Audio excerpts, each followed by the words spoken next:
This episode is sponsored by London Nootropics. Okay, can we just talk about our new obsession, London Nootropics Adaptogenic Coffee? Yes, these nootropic coffee blends are total game changers. I've been starting my day with Zen.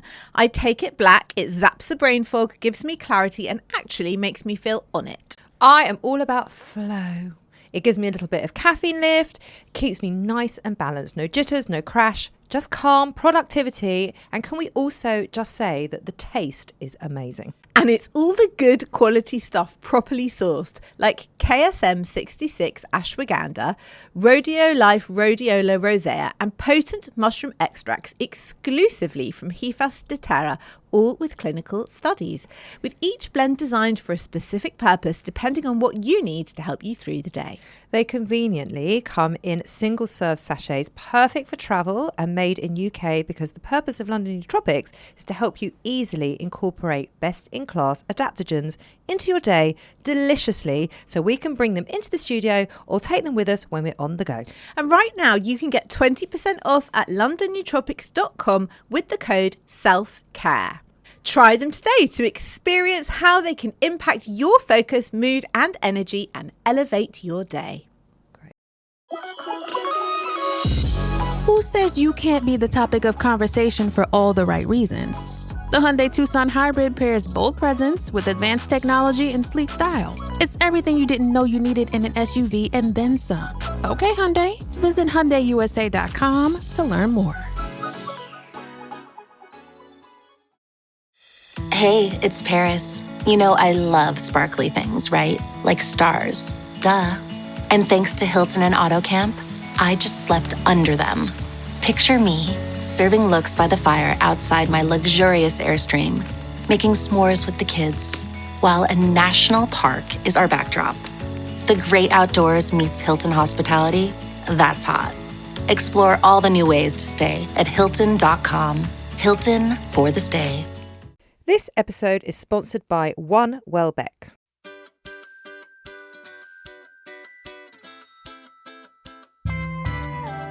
Hello everybody, I'm Nicole Goodman. And I'm Laura Mishkon, and a huge welcome back to Self-Care Club. We are kicking off this brand new season exploring one of the most fundamental parts of our well-being.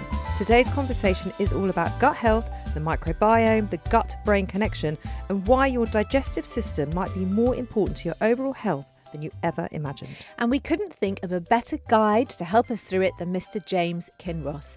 James is a senior lecturer and consultant surgeon in colorectal surgery and a visiting professor at the Royal College of Surgeons of Ireland. He leads a research team defining how the microbiome causes cancer and other chronic diseases of the gut, and is one of the UK's leading voices in this field. He is also the author of Dark Matter, the definitive book on the science of the microbiome and how unlocking its potential can protect our health, our immunity and our planet. James, thank you very much for being here. Oh, you're so good for my ego. Am I? I feel really important now. Well, it's all true. Yeah. It's all true. It is, I suppose. It is a little bit of anyway. Yeah. Welcome to Self-Care Club. Thank you for having me. To start, for anyone who's heard of the word microbiome but isn't quite sure what it means, can you tell us what exactly it is and why has it become so central to our well-being and our health? Okay. So a microbiome in its most dry and boring definition is a collection of bugs, so microscopic life forms like bacteria, yeasts, viruses that live in a niche. And so a microbiome can exist at any scale. We have a planetary microbiome, we have oceanic microbiomes, we have soil microbiomes, but we also have microbiomes in and on our body, all over our body. So there's a skin microbiome, a lung microbiome, and the biggest microbiome is within the gut. Now, I think of the microbiome as having two other really important factors in its definition. So many bits of our body have transient populations of bugs. They're there and then they go. They're there and then they go. But a microbiome has a profound symbiotic evolutionary basis. That's some long words. But what that means is that bugs were there long before we got here, and our organs have evolved with them. And it means they have essential roles in maintaining the health and functions of various organs in our body, right? So that evolutionary component is super important. And the second thing is that it changes over time. So microbiome isn't a constant. It shifts with us. It's the microbiome we're born with is very different to the one that we ultimately die with. Oh, Okay, so we're not born with it fully formed? Well, we're definitely not born with it fully formed. So medicine generally believes that we're born sterile without bugs within us. That's probably not true. We Definitely probably not. do. If you are born vaginally, then you Well, are when you're exposed. gestating, when one is gestating, when one is growing Yeah. in your mum's tum, the conventional wisdom states that there's a barrier in the placenta that stops bugs getting into the growing baby. Yeah. And that is certainly true. That's Yeah. absolutely true. But what we do find is that actually we think there are very low abundances of bacteria that do exist in the developing gut. And then actually when babies are born, their some immune cells already have memories to those bacteria. Right. But you're absolutely right. When you're born through the birth canal and you're born into the world, that's the moment you get this sort of initial colonization. And then when you breastfeed, you have these big super blooms of microbes in the gut, and then it all sort of kicks into life. So would you say that babies that are born by cesarean section into a sterile environment and babies who are not breastfed are at a disadvantage, gut microbiome speaking? I think we have to be really careful with our words there. So Okay. I definitely wouldn't describe them as being disadvantaged. Okay. And I think I caveat all descriptions around this by saying, look, many women have cesarean sections for really important reasons. Yeah. And that's fine. And you make a Life-saving choice, reasons. just don't feel guilty about it. There's Yeah. just no, why would you? Similarly, breastfeeding is quite sometimes loaded with, issues around sort of guilt and all the rest of it. And Yeah. actually you make a choice and that's fine. And to a degree, the microbiome can adapt and can change. Yeah. But it is absolutely true to say that children who are born by caesarean section have different sets of microbes to those born vaginally. And it's also completely true that nutrition in early life has a really, really big effect on it. Okay. What's probably more important, though, is the timing of birth. So premature babies have probably much more important differences in their microbes to babies that are born at term. And Right. that seems to be a much more important factor. Okay. Because they're just not developed enough. Their guts not Yeah, developed. correct. Yeah. Interesting. Yeah. So that's what the microbiome is. Mhm. Why is it so central to our well-being? How does it help our well-being? So microbes, I think most people would understand that microbes in our guts do simple things like break down our foods. They're quite important in helping us get some of the nutritional value that we need out of our foods, and they provide things that we describe as being essential. So we can't make, but they can make. So vitamins, particular types of vitamins, for example. And we know that they have some other critical roles in teaching and training our immune system about the world. So they teach our immune system when you're growing who's bad and who's good, and how to protect yourself from the world as you go through it. But they also are very, very important in defining how organs grow and develop.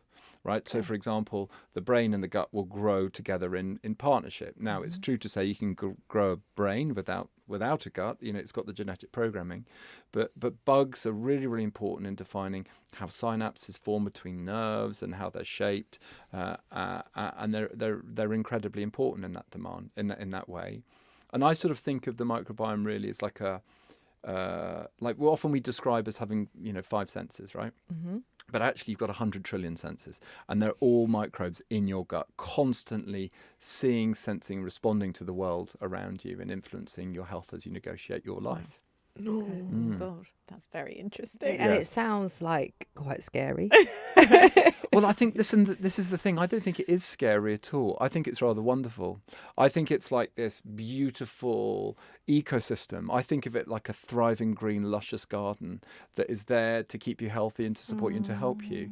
And I think that's one of the things that I'm most motivated by, which is that trying to change the way that we conceive and think of when we talk about microbes, because generally we're frightened of them. Yeah. Like, we've just come out of a global pandemic caused by a virus, and that was catastrophic.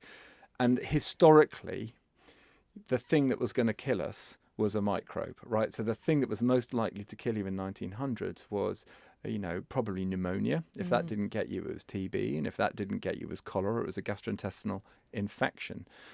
Today, all those people still do die of infections. Actually, the thing that is most likely to kill us is a chronic disease that's non-communicable, right? So the best example of that would be cardiovascular disease, or so heart attacks or strokes, these sorts of things. And then it's cancer. And what I'm arguing for is that bugs are still really important in explaining why that is the case. And it's because we've gone too far the other way. We've been so effective at killing microbes to treat infectious diseases that actually we are beginning to damage some of those microbes that you need to maintain health.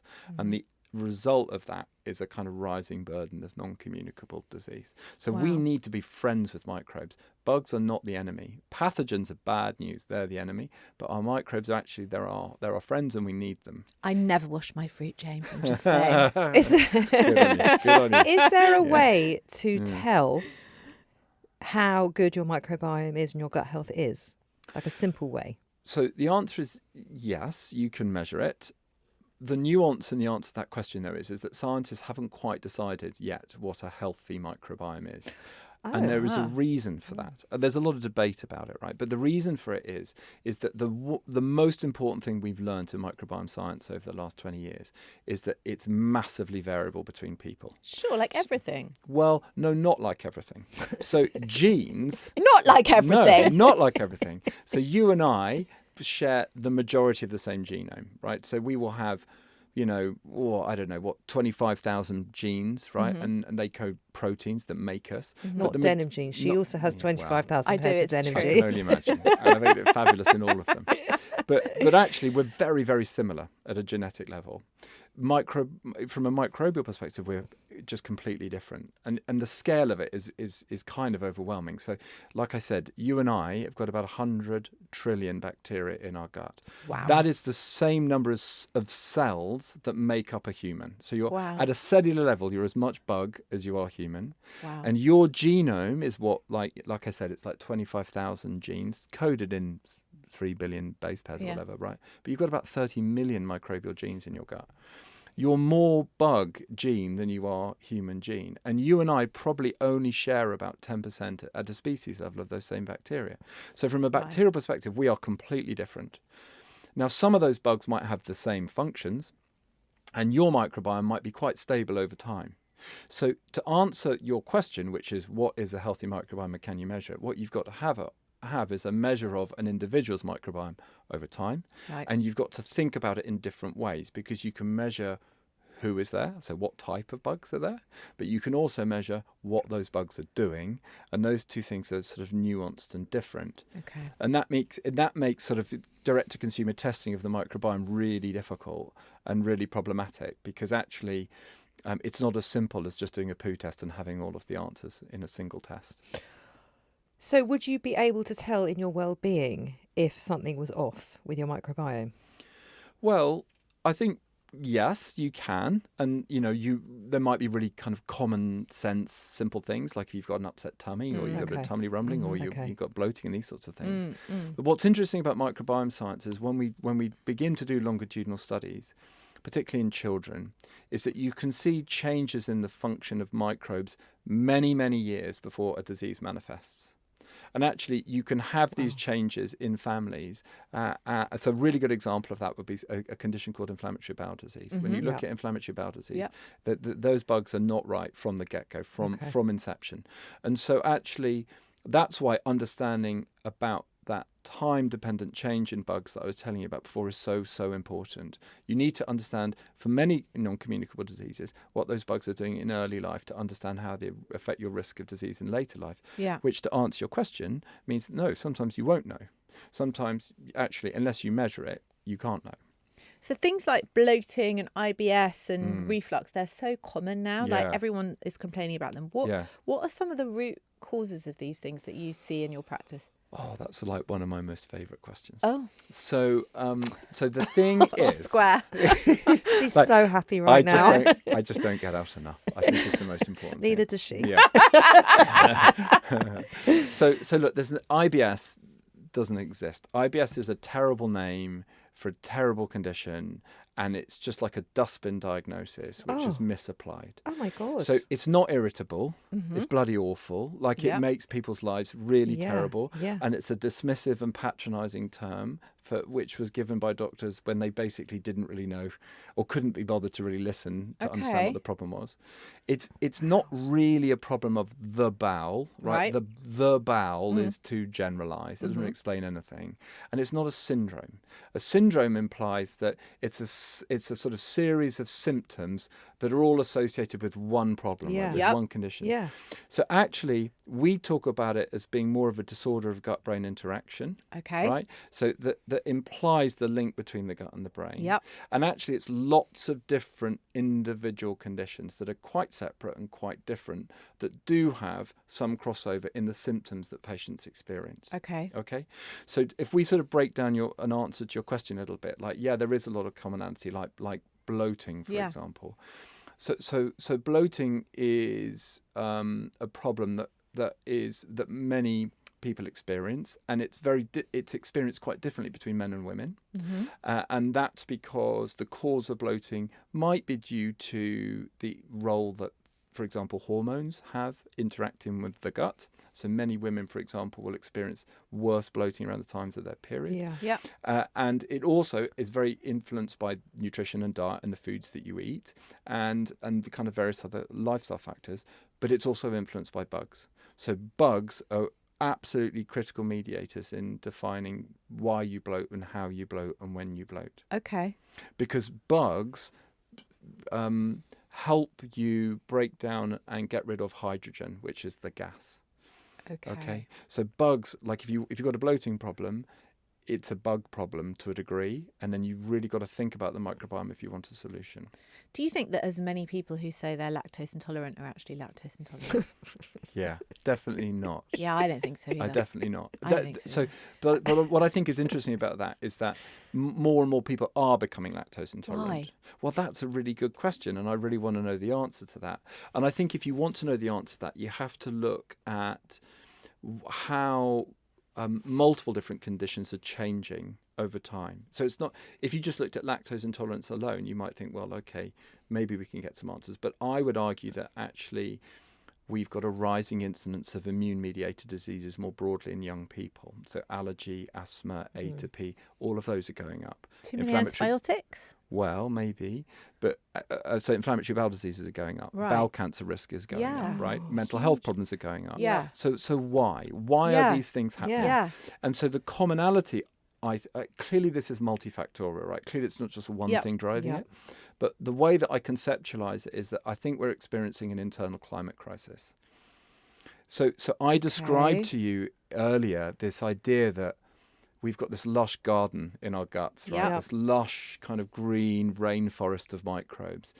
2,000 species of trees roughly described in the Amazon rainforest, about 2,000 species of bacteria described in the human gut, right? So it's this really sophisticated ecosystem. And it's being systematically destroyed over generations. Wow. And we're losing it. And it's not just that we're losing it. My tummy's really rumbling. Mine does that all the time. I'm sorry. What does that say? That's very gut connected. If it comes up on the speakers, that's fine. But it's not just that we're losing it, it's that bugs are really, really clever, and they can adapt and they can change and they can mutate, and they're shifting to this modern world that we live in. And so I think that's the thing that drives it and it explains it. It is the loss of these critical microbes, and they're changing and adapting to a modern urbanized environment. So it's like our diet, our stress, medications, are they all contributing? 100% they're contributing. So I think there are kind of 5 or 6 major drivers of it. I don't think it's one. Okay. I think medicines are really, really important. So antibiotics being number one. Yeah. Like we consume an unbelievably large amount of antibiotics, and most of them, these are so important, these medicines. They save millions of lives. Like, I'm pro-antibiotic. We need them. Yeah. I prescribe them in my day-to-day life. But we prescribe like 38 billion daily doses of antibiotics each year globally, right? And the majority of these antibiotics are not given in the developed world. They're given in low middle income countries, and they're given to kids, and they're given to vulnerable people, right? And the majority of antibiotic consumption is not in healthcare, it's in farming. It's in sustaining cattle so that we can get them to market and we can eat them, right?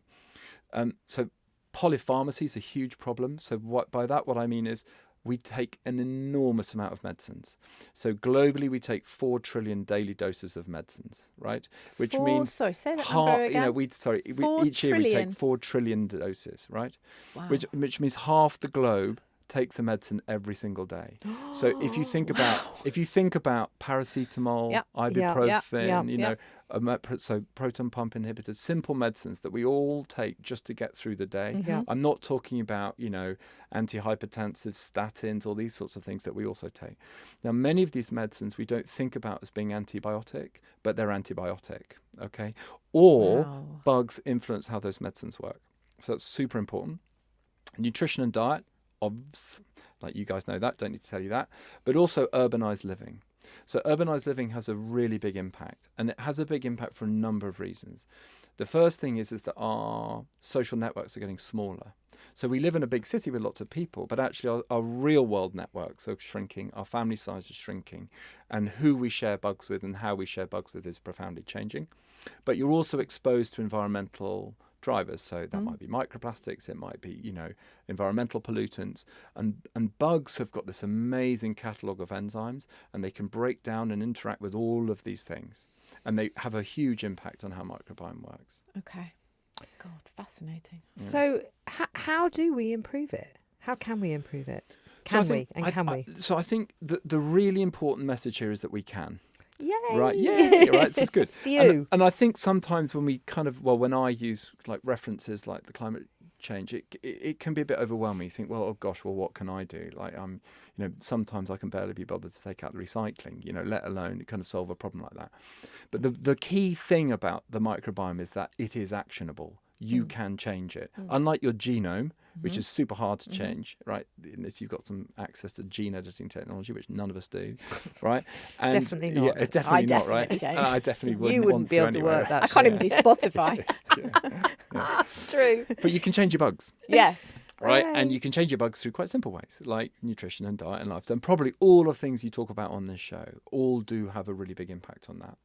And so there are things that we as individuals can take control over, but there are also, we as a society need to make some choices, right? And there are some things that we need to think about a little bit more broadly, like how we prescribe antibiotics, or how we prescribe medicines, or how we think about our relationship with microbes in the world more generally. So I think at the beginning I said, look, there's a evolutionary relationship between us and our microbes. Our microbes, they literally and figuratively connect us to the environment. So another good example of that would be gardeners. Yeah. So gardeners, like when you watch them in high gardening, you can see the soil bugs end up in their gut, right? And they have a more diverse and different microbiome because of it. Yeah. We've lost that physical connection with the natural world. Yeah. And therefore, it's having a big impact on our microbiology, our immune systems, our gut function, and all the rest of it, right? I'm laughing because my middle son, who's now 19, he had a thing as a toddler where he used to go in the garden and lick stones. Well. And I used to kind of just say, you know what, it's fine. He's very healthy. Didn't do him any harm. Did him no harm. Exactly, there you go. Yeah. This episode is sponsored by London Nootropics. Okay, can we just talk about our new obsession, London Nootropics Adaptogenic Coffee? Yes, these nootropic coffee blends are total game changers. I've been starting my day with Zen. I take it black, it zaps the brain fog, gives me clarity, and actually makes me feel on it. I am all about flow. It gives me a little bit of caffeine lift, keeps me nice and balanced. No jitters, no crash, just calm, productivity. And can we also just say that the taste is amazing? And it's all the good quality stuff properly sourced, like KSM 66 ashwagandha, Rhodiola rosea, and potent mushroom extracts exclusively from Hifas de Terra, all with clinical studies, with each blend designed for a specific purpose depending on what you need to help you through the day. They conveniently come in single-serve sachets, perfect for travel and made in UK because the purpose of London Nootropics is to help you easily incorporate best-in-class adaptogens into your day deliciously so we can bring them into the studio or take them with us when we're on the go. And right now you can get 20% off at londonnootropics.com with the code SELFCARE. Try them today to experience how they can impact your focus, mood and energy and elevate your day. If you've shopped online, chances are you've bought from a business powered by Shopify. You know that purple Shop Pay button you see at checkout? The one that makes buying so incredibly easy? That's Shopify. And there's a reason so many businesses sell with it, because Shopify makes it incredibly easy to start and run your business. Shopify is the commerce platform behind 10% of all e-commerce in the US. Sign up for your $1 per month trial and start selling today at shopify.com/promo. Go to shopify.com/promo. This episode is brought to you by Indeed. When your computer breaks, you don't wait for it to magically start working again. You fix the problem. So why wait to hire the people your company desperately needs? Use Indeed's sponsored jobs to hire top talent fast. And even better, you only pay for results. There's no need to wait. Speed up your hiring with a $75 sponsored job credit at Indeed.com/podcast. Terms and conditions apply. I want to talk about the gut-brain connection. Me too. Someone once said to me, I know you're going to poo-poo this. No, it was an endocrinologist. Yeah. She said to me, all human beings are just a brain and a gut connected by a spinal cord. That's all we are. Well, I mean, I there is some truth in that. Okay. A cardiologist would disagree with you. Yeah, I'm sure. But a cardiologist think that we're a walking pump, pumping We're blood not. to the brain. We're but not. But We're not. I think. So do you know what I think we are? Go on. I think we're walking superorganisms. Okay. I think we're this kind of walking ecosystems of trillions of interacting life forms. Like, we think of ourselves as like just a human being, but you're not. Like, you're so much more than that. So, but if we kind of take the whole gut-brain thing, like, are we hardwired? Like, are we just hardwired? What is the gut-brain connection? So, in its kind of most literal sense, the gut-brain connection is the nerves that connect the brain to the gut and vice versa. And the key thing about that is it's a two-way conversation. Nerve signals go from the brain down to the gut, but nerve signals also go from the gut up to the brain, right? So those two things are connected. Yeah. But it's also connected by this other sort of molecular language. So bugs communicate to the brain by the immune system. Yeah. So if you have to think about your gut it's like a central command post of your immune system. Okay. And when it's unhappy, it sends signals to the immune cells in the brain, and that's a big way that it communicates. It communicates by hormones. And it also communicates by creating lots of small molecules in the gut that can cross the blood-brain barrier and get into the brain. So the bugs produce precursors for neurotransmitters, right? And they make them in the gut, right? Now, that's super important for two really big reasons. The first is, we talked a little bit earlier, that I said that the gut influences how the brain develops. Yeah. Because you've got that sophisticated communication, the brain needs that for healthy growth. And so that in early life, when your gut microbiome is blooming and growing out, your brain is also rapidly growing. Mm-hmm. And we think that relationship is very, very important. But it's also super important in the aging brain.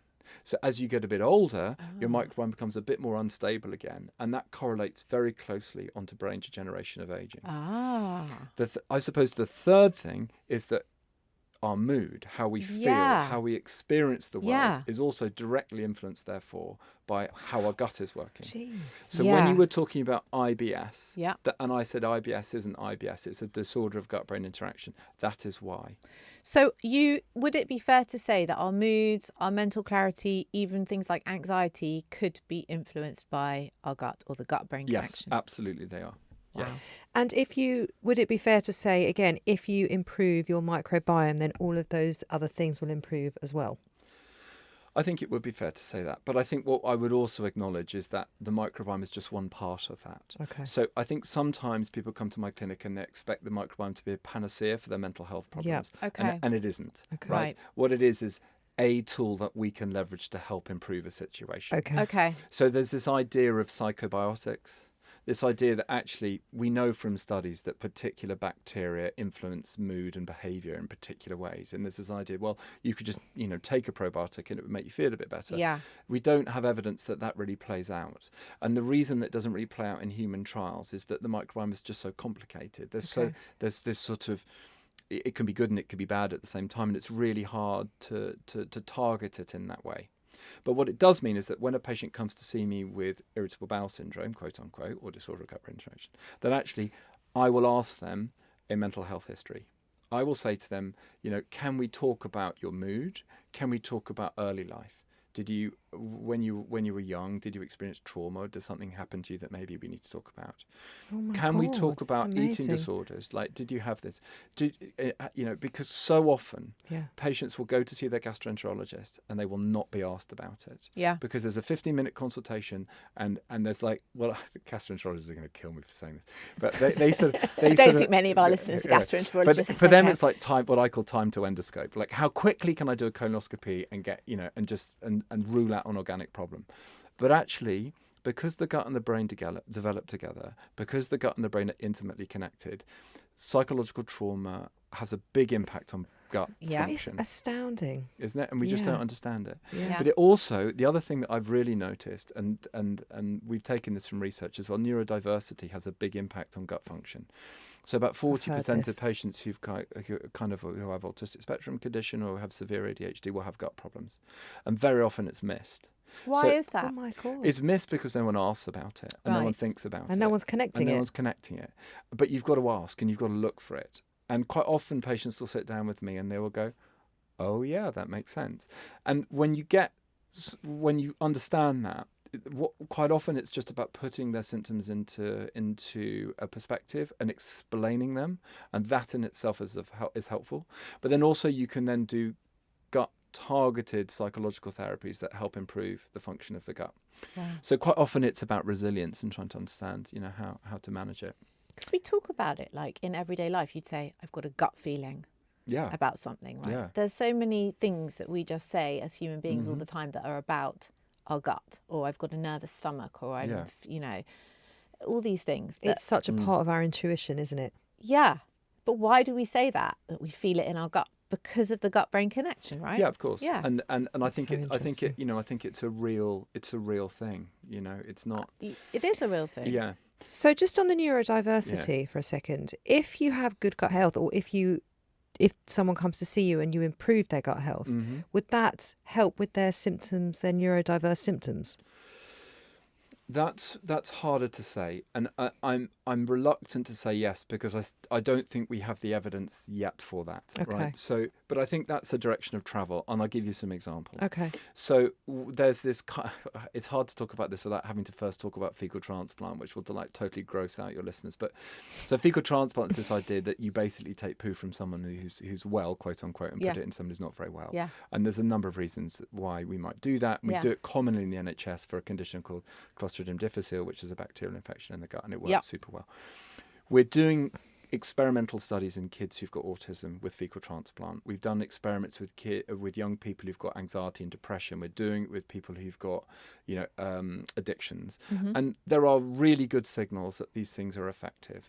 They don't make everything go away, but they're effective. Now, there was quite an influential study that I talk about a lot, and these were studies that were done in children who had autism. They took identical twins, one who had autism and one who didn't, and they took the microbes from these twins and they put them into a rat model. Now, if you put that into the rat, if you take the bugs from the twin who's got autism and you put it into the rat model, the rat will begin to develop autistic behaviours. Oh my God. Yeah. And what's crazy is that you can then take the bugs from the twin who does not have autism and you can put that into the same model and they will go away. The thing that is kind of even more interesting to me about that experiment is that effect only happens up until weaning. After weaning, you can't make that change. So that comes back down to what I'm saying, like how you look after the microbes in early life is everything. Everything. And it doesn't mean that it's not important when you get to an adult, but your adult microbiome is so stable and so much harder to change. Yeah. So if you're an adult with autism in your 40s and 50s, changing the microbiome to make that better is very, very hard. And also we have to acknowledge that many of these behaviours are genetically programmed. They've got nothing to do with bugs, right? And autism is also like a complicated condition. So do I think the microbiome can be leveraged to improve symptoms? Yes, I 100% do. Are we there yet where we can say in a clinical setting, you take these bugs or have this probiotic? No, we're not there yet. Does it mean that nutrition, diet, lifestyle is important in managing these conditions? 100% yes. And the microbiome is important because you can target those things rather than just giving generic dietary advice or generic, advice around lifestyle, actually you can say, look, we can see you've got these bugs, we need to target those in a specific way, and you can test for them. Amazing. That is amazing. I'm blown away by that. Yeah. Incredible. That's an But incredible also, by the way, experiment. here's the other thing that blows my mind, is that it works in aging as well. Does it? Yeah, so you can do these crazy experiments with fecal transplant. You can slow aging through fecal transplantation. Great. And you can also change like brain degeneration as well. So things like Yeah. Alzheimer's is very connected to the gut health, isn't it? Completely, yeah. So we often think about like Parkinson's and Alzheimer's as conditions of the brain, but they're really not. They're conditions of the gut. They're driven by a dysfunctional immune system in the gut. And what's interesting about people with Parkinson's is that they will very often manifest with constipation many, many years before their Parkinson's turns up, right? Wow. So actually when patients who are older and they come to see me with, slow onset constipation, I'm thinking, is that where we're going? Now, if you're listening to this and you're a bit older and you've got constipation, don't panic. It's probably not Parkinson's. But what I'm saying But is... come and see me. What I'm saying is that gut-brain interaction, is really important throughout all of your major life stages. Wow. What's the strangest or most amazing thing that you've discovered about the gut-brain connection in all your research or in your book? Well, so what I like is this idea that your sleep cycle is influenced by your microbiome. So Okay. microbes in your gut, they oscillate, they fluctuate, right? Their Right. functions, and they're really closely linked with your sleep cycle. So what that means is that if you're super tired and you're not sleeping properly, that will change your gut microbiome.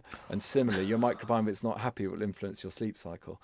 And what's also bonkers is that all then kind of links into to your risk of diabetes and cardiometabolic diseases and all that stuff. So bugs are the way I think about them is that, like, we often talk about, like, why do we get health problems and what's the problem? We often know that our genes are important and we know that our environment is important, right? So, but actually, so we talk about gene-environment interactions. Where I think we need to be going is talking about gene-environment microbiome interactions, because bugs literally sit at the interface between everything you eat and drink and all the things you come into in the world and your genes, and they sit right in the middle. Yeah. And when you conceptualize it like that, bugs turn up in absolutely everything. They're important in absolutely everything, right? So, that's been the most exciting and interesting thing to me, is that actually, like, every day we get a paper that says, oh, it turns out microbes are really important in, our mood, for example, or, so the oral microbiome, lots of interest in the oral microbiome at the moment. Bugs in the mouth seem to be super important in the whole Alzheimer's story, super important in regulating parts of our health that we hadn't really considered. You can cause, if you take a person who's got high blood pressure and you take their oral microbiome and you put it into an animal model, those animals can develop hypertension. Yeah. Oh my God! And, wow! And in fact, actually, you've got me going now. The other thing that I'm kind of also I found super interesting that I'm interested in is the vaginal microbiome. Yes. And they've Love started. it. My favourite her ears subject. are pricked up now. There you go. So they've done a vaginal microbiota transplant in women with infertility. So they've done these studies where you can transplant the microbiome from a healthy woman.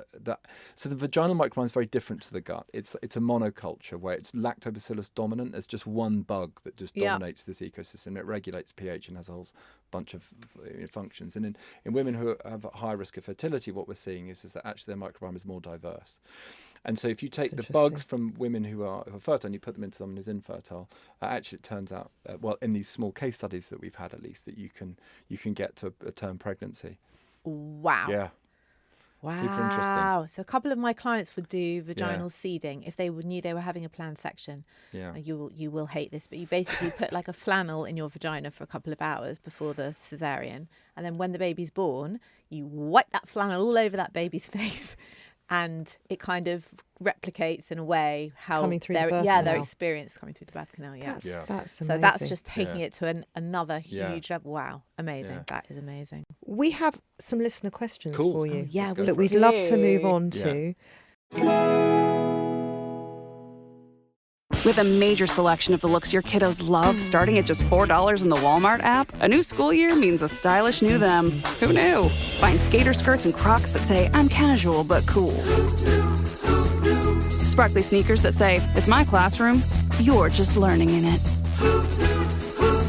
and preppy polos that say, I'm the teacher's pet, even if they're mommy's menace at home.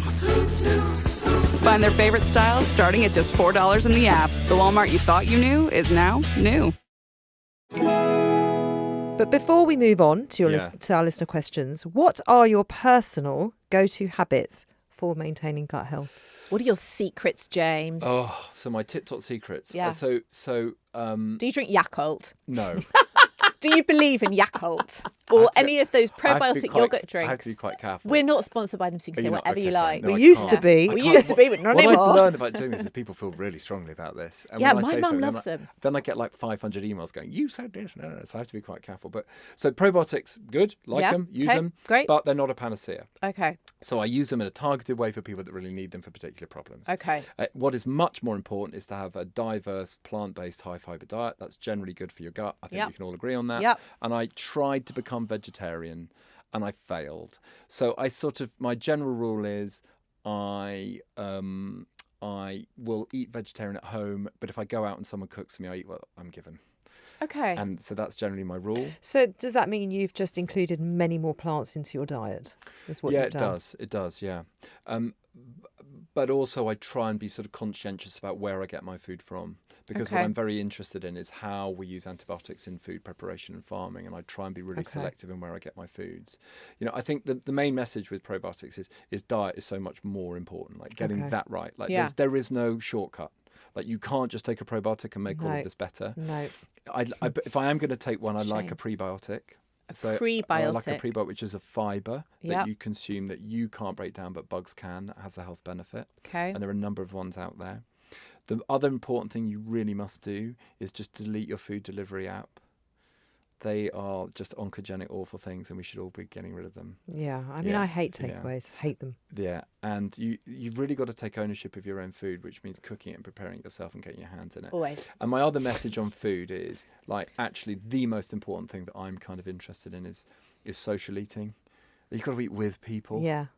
Like, that's the most important thing. Yeah. And I mean, that's good for your mental health. It's Everything. good for everything out. But actually, that's how you share bugs. Yeah. And actually, the biggest killer today is loneliness, right? You know, and actually, in so many of my patients, just lonely. Well, we did. And then you just bring them in, and actually, you know, it's a moment to connect. Yeah, we did a whole episode on that for Mental Health Awareness Week. It was loneliness was the so social connection. So that was the other thing that I did when I got to my 40-ish years. Social connection. I just realised that I was perhaps working a bit too much and not spending enough time with my friends, and actually, obviously, my family too. Have to bring them in. Yeah, that goes without saying. Yeah. But actually, social connection. So there's really, really super interesting studies that kids, teenage groups, and adults, in fact, who have big social networks have much more diverse microbes, and much healthier microbes. Yeah. So you've got to be socially connected. I am loving all of this because what you're pointing to is all the things that we have literally talked about for the past 5 years, which is good diet. Yes. Good friends, yes. a social life, mental health, yes. good sleep, like all the absolute basics of your well-being. Correct. And all of that improves your microbiome. And so I would almost phrase it a little differently. I would say the microbiome is part of the reason it explains why those things are so important. Okay. So I spend quite a lot of my time doing science on the microbiome to try and engineer it to treat a problem like cancer. Yeah. But actually the gift of the microbiome is in prevention of disease. Yes. It's in stopping those things happen in the first place. Yes. And to do that, we've just got to think of our biology a little bit differently. We've got to be a little bit kinder to it. Think about it as an ecosystem. And if you're trying to make an ecosystem better, like if you go into the garden and the grass is brown and the plants are dead, you don't walk into that garden, okay, let's put in some weed killer and make everything better. Like that's just not how living ecosystems heal. Yes. And a human being is healing in the same way. Like you're trying to actually turn a kind of barren wasteland of microbes into something that's diverse, lush, and has got that resilience. And that takes time. And so when I'm working with patients, that's quite often the starting point, is to say, look, actually, we can make this better. But to do that, you've got to give this ecosystem the patience it deserves. Yeah. I love that. Yeah. Thank you. Let's get these listeners' questions then. answered. Hit me up. I've had IBS for years. I've tried cutting out dairy, gluten and more, but nothing works. Is it possible to heal the gut fully, or is symptom management the best I can hope for?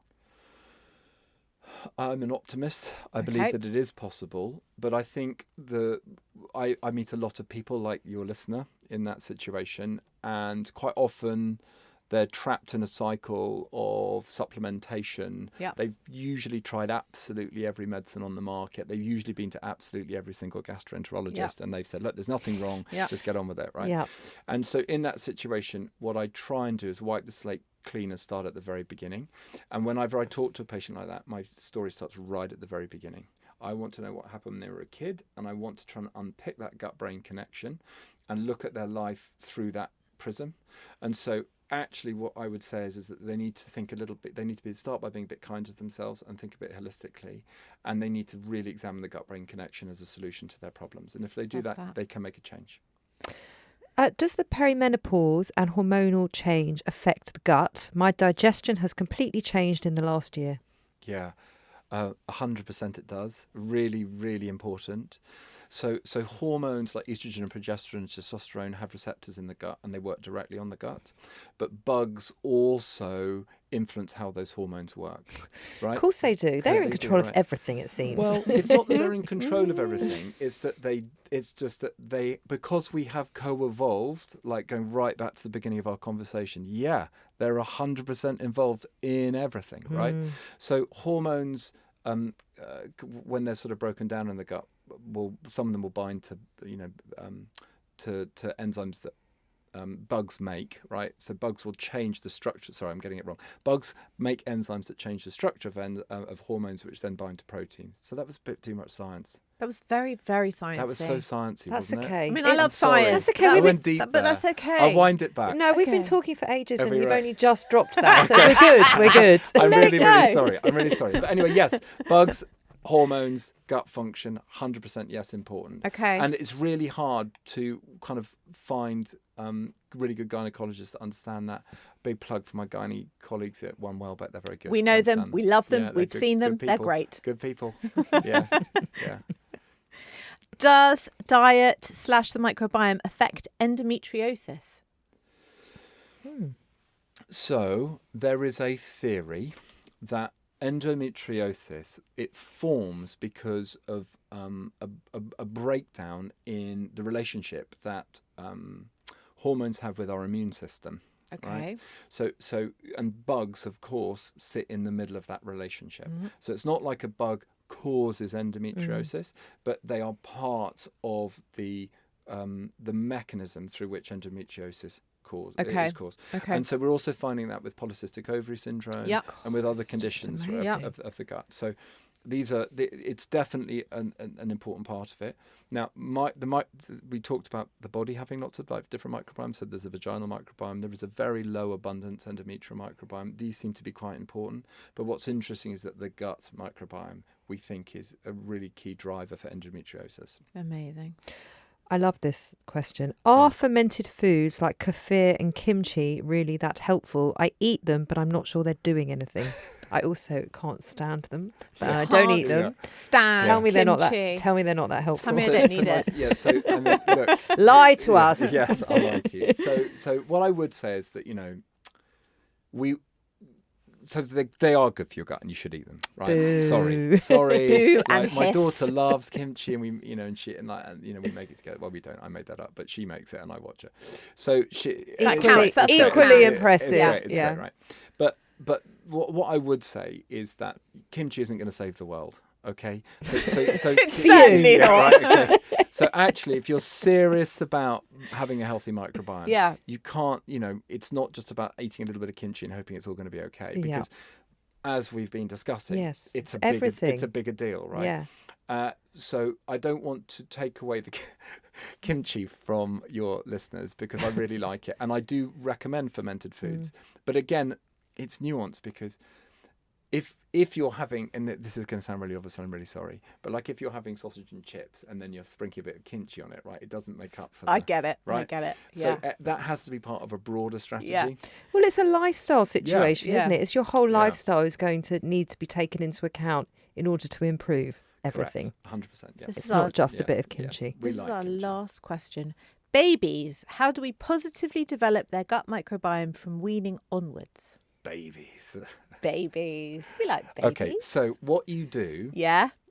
is you make sure that they have a lovely diverse diet, which is free of, as free as kind of UPFs as you can possibly get them.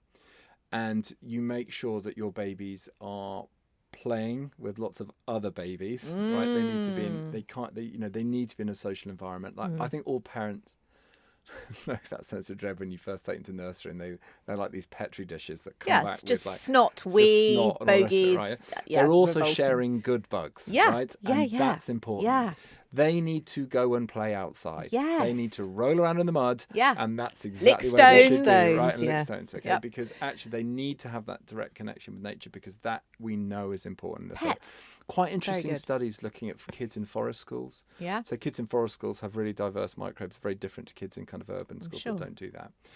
You need to get them, this is, again, really super controversial, but you need to vaccinate your kids. You need to Vaccinate. Your kids, okay? Because if you're vaccinating your kids, they're much, much less likely to take antibiotics.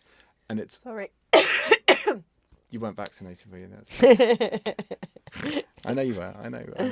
But why do you say that's controversial? Because I'd say the majority of people do the vaccines. Well, the majority of people do, and I hope Yeah. they do. But look, we just have to be honest. There is that the conversation around vaccines is sometimes difficult because people just have very strong feelings about Sure. it. I respect your feelings. If you don't want to do it, that's fine.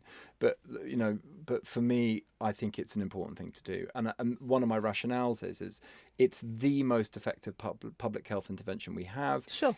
It's a sort of targeted attack on pathogens, and it leaves the majority of your microbiome healthy. And actually, to coming back to what we're talking about, is just avoiding unnecessary pharmacy, unnecessary medicines. Yeah. If your kids has got a bit of a runny nose, they don't need an antibiotic. No. If your kid's sick with a pathogen, they need an antibiotic. Yeah. Don't be guilty about it. Take the life-saving medicine. That's fine. Sure. But we just shouldn't be relying them on as a crux. And don't keep them too clean. Yeah, they need to. Yeah, they need to be a dirty. little bit.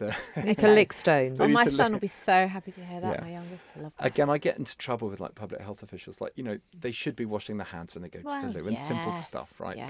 But I think we just shouldn't be smothering our kids in Dettol and alcohol. Yeah. Like that. That's a problem. Yeah. James, thank you so much for Oh, it's being my here. pleasure. This has been great. I mean, Yeah, I'm yeah. utterly fascinated. Oh, thank you. This has been brilliant. Thank you for being so insightful and being part of the Self-Care Club. Oh, I'm all in. Thank you for having me. I'll come back anytime. And if people want to come and see you, they can Yeah. find you at One Welbeck. They This surely is can. correct, yeah? Yeah. And we'll put your contact details in the show notes. Thank you so much. And where is your book available to buy at all good bookstores? I believe so. I mean, it's probably on Amazon. It is. Probably. It is. I looked Isn't yesterday. every book there? I think Remind it us the is. name of it. It's called Dark Matter: The New Science of the Microbiome. Thank you. I'm trying to write another one at the moment. Are you? When What's it's it done, I'll about? come and tell you. Yes, do. Yeah. Yeah. What's Do. it about? Oh, it's all sneaky. I can't tell you. Okay, it's But top like as soon as I secret. can, I It's will. a murder. What do you think it's about? It's an erotic thriller. It's what an it is. erotic Yeah. thriller. I would so love it if it was. Set in a gastroenterology clinic. Wow, mean, there's can no you imagine? sexier place, Yeah, is there? yeah. This is a question that we ask all of Yeah. our guests at the end of the show. What do you do for your own self-care? I cycle. Lots of men say Yeah, that. I know. I'm sorry. Yeah. It's real cliche. Are you a mammal? Yeah, Are you? I am, and it was transformative. It was really, really good. I enjoyed it. It's just can't. For me, I'm quite restless, and it's just I can't email, I can't text, I can't do anything. You just have to be in the Yes, moment. you just have to be hang cycling. out with other men. Yeah, in love tight it. lycra. Yeah. And also, you're in the countryside outside. It's just great. I really Lovely. recommend it. Lovely. Thank you. Yeah. Thank you again for being here. Thank you.